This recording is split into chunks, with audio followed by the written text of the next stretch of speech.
Bonjour à tous les géopoliticiens et géopoliticiennes. Dans cette vidéo, nous nous plongerons au cœur de la guerre contre le terrorisme, aussi appelée guerre contre la terreur.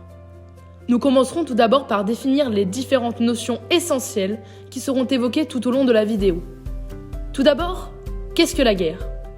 C'est un conflit entre groupes humains dans lequel se pratiquent des actes de violence armés et organisés.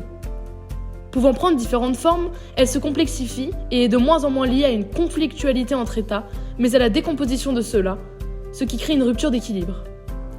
Les États se fragilisent, amenant à une exacerbation des oppositions, ce qui devient le terreau d'une nouvelle force, le terrorisme.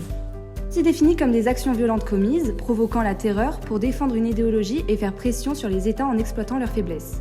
Mais cette définition peut varier selon l'usage de la violence, les techniques utilisées, la nature du sujet, l'usage de la peur, le niveau d'organisation ou encore l'idéologie. Et une question se pose, comment est-il apparu ? Qu'a-t-il fallu pour qu'un tel phénomène se mondialise aussi vite ? Contrairement à certaines idées reçues, le terrorisme n'est pas un phénomène nouveau au XXIe siècle, mais ses actions se sont multipliées ces dernières décennies, notamment à la suite de la guerre froide.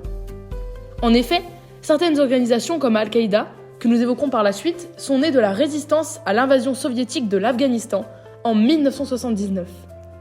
Néanmoins, ce sont les attentats du 11 septembre 2001 qui marqueront un tournant majeur dans ces nouvelles conflictualités. Il a suffi d'un jour pour que ces organisations inconnues du monde entier deviennent l'ennemi numéro 1 d'une puissance mondiale. Mais qui sont ces acteurs qui terrorisent le monde entier ? Quels sont leurs modes de fonctionnement et leurs moyens ? Comment et qui contrôle leurs attaques ? Les plus connus, Al-Qaïda et Daesh, une de ses filiales, ont deux ennemis en commun, les États-Unis et l'Occident en général. En effet, à la suite des attentats de 2001, les États-Unis mènent de multiples opérations en Afghanistan et en Irak, créant des rancœurs de la part de la population. Les terroristes, et notamment Daesh, utilisent une rhétorique guerrière pour mobiliser les civils, notamment par la terreur avec de nombreux massacres, lapidations, viols, exécutions, avec la volonté de créer un califat, avec pour seule religion la vision intransigeante de l'islam sunnite. La guerre contre le terrorisme détient ici les caractéristiques d'une guerre asymétrique, hybride. Une guerre hybride étant une stratégie militaire qui allie les opérations de plusieurs formes de guerre, c'est-à-dire par exemple la guerre asymétrique, la cyberguerre ou encore la guerre de désinformation. Ces organisations transnationales conçoivent aussi une guerre absolue au sens de Clausewitz avec néanmoins quelques nuances. Nul compromis n'est possible avec l'ennemi. Les terroristes souhaitent anéantir l'adversaire par tous les moyens possibles, mais contrairement au théoricien Clausewitz, ils ne souhaitent pas seulement dominer temporairement, mais anéantir physiquement leur ennemi.